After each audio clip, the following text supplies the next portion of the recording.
الہاکم التکاثر، غافل رکھا تمہیں، ہلاک کر دیا تمہیں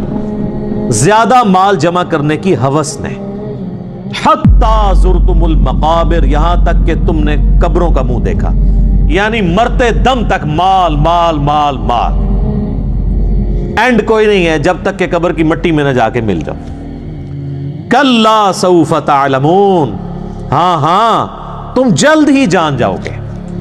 ثم کلا سوف تعلمون، پھر تم سے کہتے ہیں ہاں ہاں ان قریب تمہیں معلوم ہو جائے گا، کلا لو تعلمون علم الیقین، ہاں تم یقینی طور پر جان جاؤ گے۔ یقین تو اسی وقت آنا جب چیز سامنے آ جائے گی۔ لترون الجحیم، تم دیکھ کر رہو گے دوزخ کی آگ کو، ثم لترونها عین الیقین، اس کے بعد تمہیں دوزخ کی جو آگ کو دیکھ کر اپنی آنکھوں سے یقین آ جائے گا، لیکن اس میں فائدہ کوئی نہیں ہونا۔ ثم لتسألن یومئذ عن النعیم، اس دن پھر تم سے اللہ تعالیٰ ہر اس نعمت کے بارے میں پوچھے گا جو اس نے دنیا میں تمہیں وہ نعمت دی تھی۔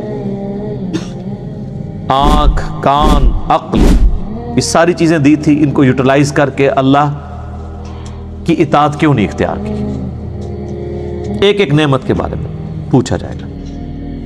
قیامت مضمر ہے جی سورت کے اندر۔ اس وقت امت کا سب سے بڑا مسئلہ یہی ہے، جو جامعہ ترمذی میں حدیث ہے کہ ہر امت کا کوئی نہ کوئی فتنہ ہے، اور میری امت کا فتنہ مال ہے۔ اور بخاری اور مسلم دونوں میں حدیث ہے، نبی علیہ السلام نے اپنی وفات سے 1 مہینہ پہلے شہدائے احد کے قبرستان میں جا کے ان کی قبروں کے اوپر جنازہ دوبارہ پڑھا۔ 8 سال کے بعد 3 ہجری میں غزوہ احد ہوا اور 11 ہجری میں نبی علیہ السلام کی وفات ہوئی، تو آپ نے اپنی وفات سے 1 مہینہ پہلے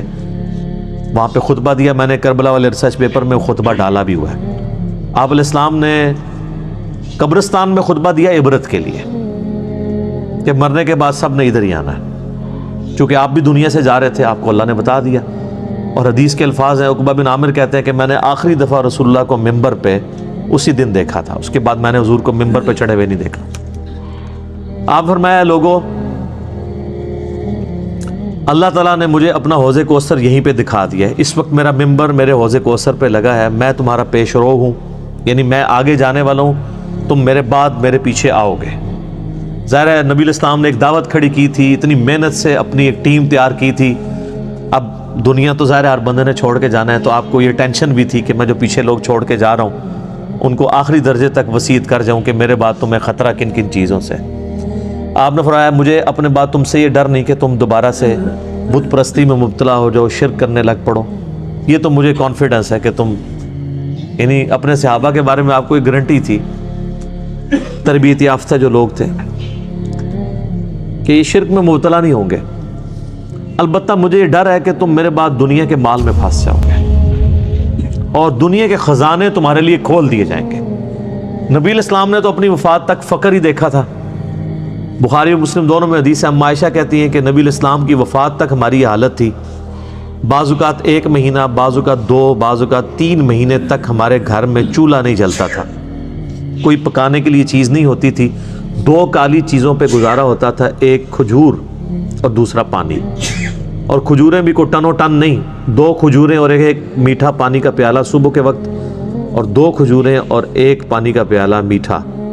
شام کے وقت، کیونکہ میٹھا پانی وہاں پہ ایشو تھا ریگستان میں۔ آج بھی آپ ذرا ریگستانی علاقوں میں چلے جائیں تو کتنے کلومیٹرز پیدل سفر کر کے، وہاں کی تو زندگی میں ایشو ہی یہی ہے کہ پانی بھر کے لانا ہے 8 کلومیٹر سے، اور آپ نے آٹا جو ہے چکی میں پیس کے بس روٹی پکانی، یہ ٹوٹل لوگوں کی زندگی ہے۔ یہ جو آپ یاشیاں جو نیٹ پہ یوٹیوب پہ بیٹھے رہتے ہیں اور فیس بک پہ، یہ تو وہاں کے مسئلے ہی نہیں ہیں، ٹھیک ہے، وہاں کے تو مسئلے ہی کچھ اور ہیں۔ تو اس زمانے میں نبی علیہ السلام کے مبارک زمانے میں اما عائشہ کہتی ہیں کہ یعنی آپ علیہ السلام اور آپ کے گھر والوں کا گزارا کالی چیزوں پہ ہوتا تھا۔ اب ظاہر نبی علیہ السلام کو ٹینشن تو تھی کہ میرے بعد جب دنیا کے خزانے کھول دیے جائیں گے، تو مسلم شریف کے آگے الفاظ ہیں اس شہدائے احد والے قبرستان میں جو خطبے میں آپ نے فرمایا کہ مجھے خطرہ ہے کہ تم دنیا کے مال میں پھنس جاؤ گے، دنیا کی محبت میں ایک دوسرے کو قتل کرو گے، حتیٰ کہ تم بھی تباہ و برباد کر دیے جاؤ گے جس طرح تم سے اگلی امتیں برباد کر دی گئی۔ اور وہی ہوا ہے، آپ دیکھ لیں۔ اور بخاری اور مسلم دونوں میں ایک حدیث موجود ہے متفقن علیہ کہ نبی علیہ السلام نے یہی سورت پوری تلاوت کی، پوری سورت پڑھنے کے بعد کہا کہ آدمی کہتا ہے میرا مال میرا مال میرا مال، یہی کہتے کہتے مر جاتا ہے، حالانکہ تیرا مال تو وہ ہے جو تو نے کھا پی لیا یا پہن کر بوسیدہ کر لیا کپڑے، یا آخرت میں اللہ کے لیے بھیج کے اللہ کی راہ میں خرچ کر کے اپنے لیے سٹور کر لیا، یعنی جو اللہ کی راہ میں خرچ کرتے ہو یہ تمہارا مال ہے، باقی تو تیرے وارثوں کا مال ہے۔ بخاری اور مسلم دونوں میں حدیث ہے، نبی علیہ السلام نے فرمایا انسان کے 3 دوست ہیں، ایک ہی ساتھ جاتا ہے، 2 باہر ہی رہ جاتے ہیں، اس کے رشتہ دار اور مال یہ قبر سے باہر رہ جاتے ہیں، اور اس کے اعمال قبر میں ساتھ جاتے ہیں۔ بخاری اور مسلم دونوں میں حدیث موجود ہے، نبی علیہ السلام نے فرمایا کہ ابن آدم کے پاس اگر سونے کی 2 وادیاں ہونا تو وہ کہے گا تیسری بھی آ جائے،